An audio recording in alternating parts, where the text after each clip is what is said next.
Hello everybody, it's me, back again, surprise surprise. This time I'm back with something a little bit different to what I've done before. It's going to be a review, but it's a non-fiction book, so it's going to be quite different. Before we get to that, I want to thank you all again for your support on the past couple of videos. I've got 3 or 4 planned to go up in the next week or so, so I'm optimistic things are going to get a bit more fast-paced now. The other thing is, I've recently rediscovered that I love Goodreads. I've always had an account, not really used it. I've just started again. But I've realised I have very few friends on there. So I'm going to pop my link in the description down below, and anybody watching, if you want to friend me on Goodreads, please do. So, as I said, I'm back with a non-fiction review. It's going to be of this book, Atul Gawande, Being Mortal. It's a bit morbid. It's about illness, medicine, and what matters in the end. So it's all about dying and how we approach death. It caught my eye for a few months before I picked it up, and I got some gift cards for Christmas and decided, right, this is the time to go for it. Any of you that saw my miniatures review might be thinking, how am I going to review a non-fiction book in the same style? The answer is, I'm not. I would normally look at plot, concept, characters and writing when reviewing a book, but obviously in non-fiction that won't work. Instead, it's going to be a bit more free-form today.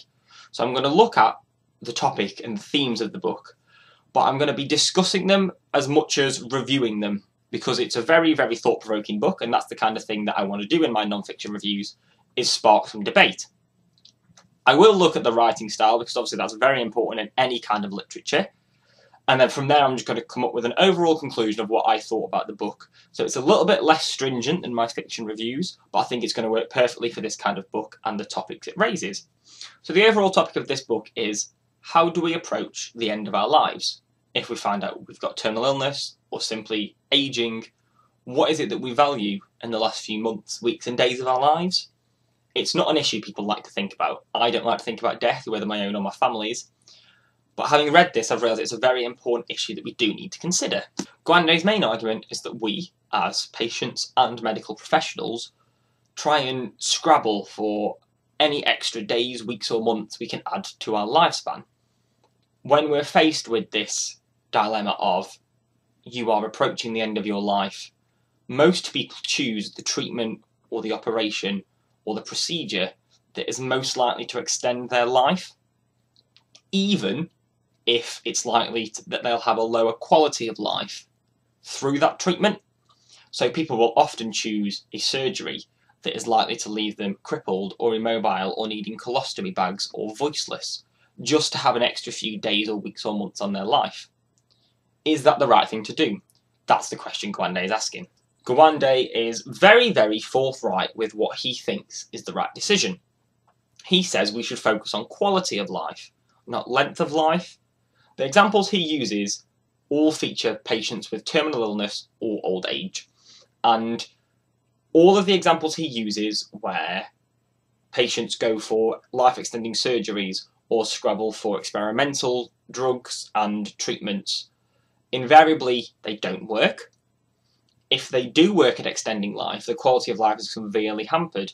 There are times when patients lose the ability to speak, lose the ability to walk, lose the ability to even be conscious or breathe in some situations, but their life is extended. On the other hand, he uses examples of patients who choose hospice care, including things such as painkillers, nursing support at home, and they invariably do enjoy their last few days and weeks much more. Talks about people who want to spend their last few days with their families in their own homes, in their own beds, and if they'd gone for surgeries they wouldn't be able to do that. Choosing the hospice care and the nursing support, they can live that life how they want to, and from the way he tells the stories and the perspective of their families, it's a much better experience all around for everyone involved. Overall, I do find Gawande's argument very, very convincing. It's the kind of approach I would want taken in my last days, and he uses really good scientific and psychological experiments and trials as evidence for what he's saying, and obviously he has his own wealth of knowledge to draw on. I think it's a book that more people should read, especially people in the medical profession. I've advised people I know that study the subject or just interested in it to read this, because it's a really thought-provoking book, and I think the changes that are espoused in here should be implemented and at least considered by anybody going into medicine. I also really enjoyed the writing style. I find that it's quite simple, which works in this case because it is dealing with very, very harsh, brutal issues, and the simplicity and bluntness of the language really works in getting that across. Similarly, the voice he uses to his own perspective is very, very likeable.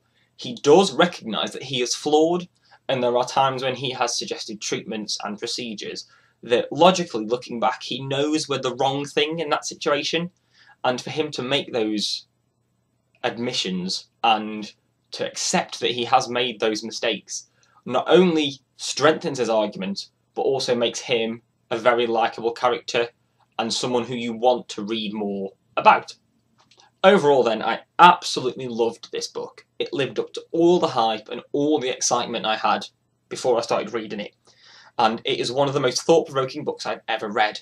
I do sometimes find non-fiction hard to stick with and get really engrossed in, but this was more gripping than most novels I've read in the past few years, never mind non-fiction. Very well written, very good topic, very well researched, and very well executed. I think this is a book that anyone even vaguely interested in this topic should read. I've really thought about this a lot, and I do feel there is no way for me to criticise it. I'm going to have to give this a 10 out of 10. One of the best books I've ever read, and without a doubt the most life-changing. I can't recommend it highly enough in the slightest. So there we go. My second review finished, quite different to my first. It is an incredible read, and I'm looking forward to seeing if any of you guys have read it or have a comment to make on the issues it raises. Please let me know. I'm really fascinated to see what other people think about it. I've not actually come across many other people who've read it, so I'm really intrigued to see if any of you have. As I've said, if you really enjoyed the video, please give it a like and a comment down below. If you want to be friends with me on Goodreads, please do. I need all the help I can get there. And otherwise, I will see you in the next couple of days with my next video.